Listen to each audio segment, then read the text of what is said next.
Dear JBT aspirants, आप सभी को नमस्कार। जी हाँ दोस्तों, पिछले कल आपका एग्ज़ाम था, उससे पहले भी आपका एग्ज़ाम था। और मेरे बहुत सारे दोस्त जेबीटी के एस्पिरेंट्स, बहुत सारे लोगों से मेरी बात हुई। और मेरे विश्वविद्यालय के भी कई मित्र हैं जो जेबीटी का एग्ज़ाम देने गए थे। बहुत सारे रिव्यूज़ आने के बाद, उनसे पर्सनली बात करने के बाद एक चीज़ सामने आई है कि शायद सेटिस्फैक्टरी किसी के लिए भी नहीं रहा हो एग्ज़ाम, क्योंकि किसी शिफ्ट में मैथमेटिक्स थोड़ा सा मेजॉरिटी में देखने को मिल रहा है, क्योंकि जीके पार्ट तो रहता ही है ऑब्वियसली। जीके का ऐसा है कि आपको वो मेजॉरिटी में देखने को मिलेगा, child development, general English, general Hindi, reasoning. लेकिन जैसे पिछले कल जो कहेंगे संडे को जो तीसरी शिफ्ट थी, वहाँ पर मैथमेटिक्स बहुत कम था देखने को। लेकिन इसके बाद मैं एक बात कहना चाहूँगा कि जेबीटी वालों, एक बात याद रखना कि आपका इस बार जो कंपटीशन है, जो इस बार आपको सीटें हैं, वो 600 नहीं है। इस बार आपकी 1200 सीटें हैं। जी हाँ, आप सोच रहे होंगे ऐसा क्यों? क्योंकि जो इससे पहले का जो कमीशन हुआ था आपका, वहाँ पर वो लोग अभी अपॉइंट नहीं हुए हैं। और मोस्ट प्रोबेबली उन सभी ने जो है ये एग्ज़ाम दिया है। हार्डली 500 एस्पिरेंट्स ने भी ये एग्ज़ाम दिया है। तो जैसे मान के चलो आपकी मेरिट जाती है, कट ऑफ जाती है जनरल में 85। अगर 85 को आप अगर मान के चलो 85 से जो पहले वाले कमीशन में अगर 500 एस्पिरेंट्स भी बाहर निकल जाता है, तो करीब 500 बंदा जो है वो 85 से 81 के बीच में देखने को मिल सकता है। यानी कि कट ऑफ जो है फिर सीधे आ जाएगी आपकी 81 पर। Just I am giving an analogy, एक ओपिनियन दे रहा हूँ। हो सकता है कट ऑफ 90 जाए और वैसा ही सिचुएशन वाइस वर्सा 85 पर आ जाए। तो मेरा कहने का मतलब ये है कि आप लोग अगर कहीं पर, जो मैंने हर वीडियो में कहता हूँ कि अगर कहीं पर किसी शिफ्ट को अगर मार पड़ेगी, वो नॉर्मलाइजेशन की ही मार पड़ेगी। क्योंकि हो सकता है किसी शिफ्ट में बहुत सारे ऐसे एस्पिरेंट्स आ गए जो बहुत ज़्यादा जो है एक ब्रिलियंट अप्रोच रखते हैं, और वो शिफ्ट जो है वो काफ़ी ज़्यादा फ्लक्चुएट करके टॉप में उनका स्कोर आ गया, और उस शिफ्ट को जो है फिर जो है एक मतलब घाटे का सौदा करना पड़ता है। ये अक्सर देखा गया है। कई बार किसी शिफ्ट का स्कोर कम जाता है। अब इसका मतलब ये नहीं होता है टोटली कि वो शिफ्ट ज़्यादा डिफ़िकल्ट थी या वट। जैसे मैं अपनी शिफ्ट की बात करूं तो मेरी शिफ्ट को नॉर्मलाइजेशन हुआ था, 1-2 नंबर बढ़े थे।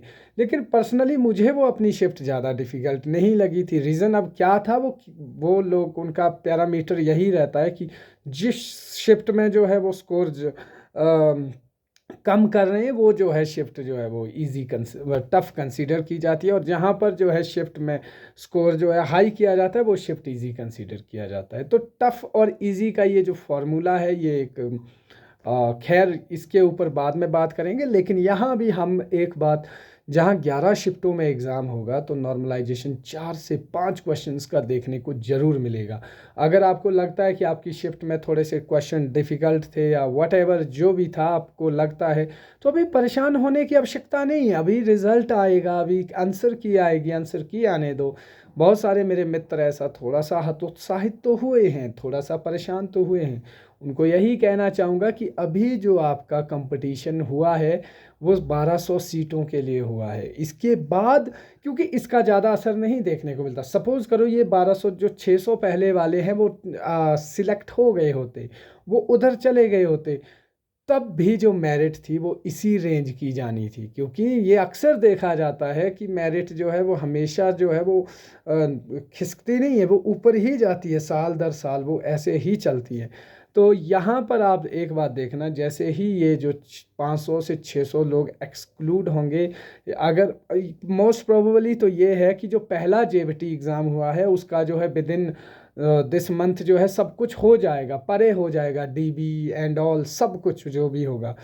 उसके बाद रिज़ल्ट भी आ जाएगा। और रही बात फिर जो है, जो आपकी ये दूसरी भर्ती है, इसका प्रोसेस, इसका प्रोसेस थोड़ा सा लंबा जाएगा। इस प्रोसेस में आपको बहुत फ़ायदा होने वाला है, क्योंकि फिर ये होगा कि वो लोग ऑलरेडी सिलेक्ट हो जाएंगे और आपका जो है वो सिलेक्शन होने के चांसेस जो है वो बढ़ जाएंगे।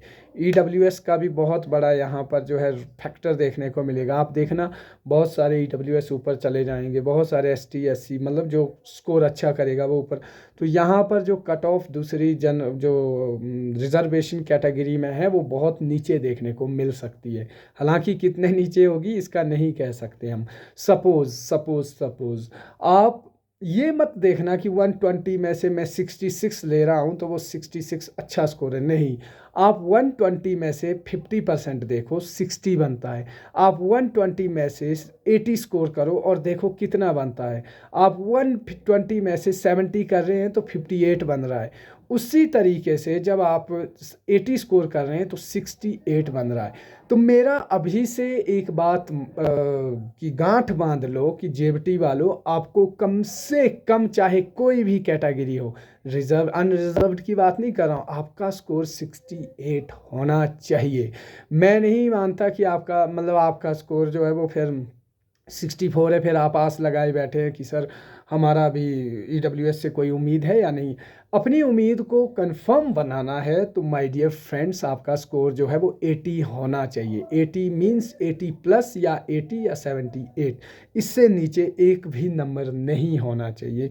ये एक मैं इसलिए बता रहा हूँ, ये एक सेफ जोन का जो है एक बहुत बड़ा एक देखा जाए तो एक जोन होता है। बाकी तो रही किस्मत, फिर आपका फ्लक्चुएट कितना करता है वो आपकी फिर शिफ्ट का है या नॉर्मलाइजेशन का है। लेकिन इससे इन दोनों चीज़ों से बचना है तो फिर ये चीज़ें अब जब इजी शिफ्ट होती है, मान के चलो आपको अपनी शिफ्ट इजी लगी और आपको नॉर्मलाइजेशन में स्कोर भी नीचे आ गया। सपोज करो मेरे 90 बन रहे हैं, 90 बन रहे हैं, मेरी शिफ्ट इजी थी, मेरा स्कोर जो है 5 नंबर भी नीचे आ जाएगा तो भी मैं 85 पर हूँ। मीन्स कि ये जो इजी और डिफ़िकल्ट का रेशो है ये समझ से परे है टोटली। क्योंकि अब जो टफ़ में तो इंसान 60 से भी नीचे रह सकता है, उसको 4 नंबर एक्स्ट्रा मिलेंगे तो भी वो 64 पहुंचेगा। उसी तरह से 80 वाला है, अगर उसकी शिफ्ट इजी थे तो उसके 4 नंबर कम भी हो जाएंगे तो भी वो 76 पर ही आएगा। इसका मतलब ये है कि अभी बहुत बड़ी गेम होने वाली है नॉर्मलाइजेशन में। आप लोग इत्मीनान के साथ तैयार रहें, अपना स्कोर देखें। 120 में से 80 स्कोर आपका होना चाहिए, whether you belong to ST SC OBC EWS कहीं से भी। अगर यहाँ पर हैं फिर आप अपने माइंड को जो है वो स्टेबल रख सकते हैं। बाकी अनरिजर्व्ड के लिए 85 प्लस स्कोर होना चाहिए अकॉर्डिंग टू दिस कंपटीशन।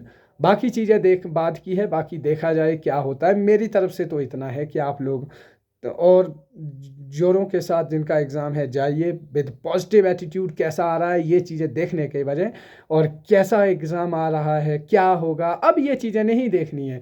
अब आप एक दिन में कौन सा मतलब टॉप कर लोगे। आप जाएंगे किसी से पूछेंगे भाई हमारी शिफ्ट में 20 क्वेश्चन थे, आप 20 क्वेश्चन अटेम्प्ट करना शुरू कर देंगे, मैथ पढ़ना शुरू कर देंगे। उधर गए एग्ज़ाम में चाइल्ड साइकोलॉजी पूछ ली, उधर गए GK कम पूछ लिया। तो ये नहीं करना है। अब अपने आप को शांत रखो, काम रखो, सिचुएशनल बेस्ड चलो, ना कि मतलब उस हिसाब से कि हाँ भाई उसने जो है उस एग्ज़ाम को जो है ये बताया है, उसने कहा है कि मैथ्स इतने आ रहे हैं तो इतने आएंगे। नहीं, आप ये देखो कि रेंडमाइजेशन और सिचुएशन क्या बन रही है। सिचुएशन ऐसा बन रही है कि आपको GK भी आ सकता है, मेजॉरिटी में आपको मैथ भी आ सकता है, मैथ रेड्यूस भी हो सकता है। तो ये चीज़ें बहुत ज़रूरी होती है किसी भी एग्ज़ाम को टैकल करने के लिए। बाकी तो आपके हाथ में, आप बेटर जानते हैं मुझसे। आपके लिए all the best. Thank you so much for watching this video. और चैनल को जाते जाते सब्सक्राइब करना ना भूलें। आपके लिए इतनी सी मेरी मतलब एक सजेशन है, एडवाइस है कि चैनल को सब्सक्राइब करके ज़रूर जाएं। धन्यवाद।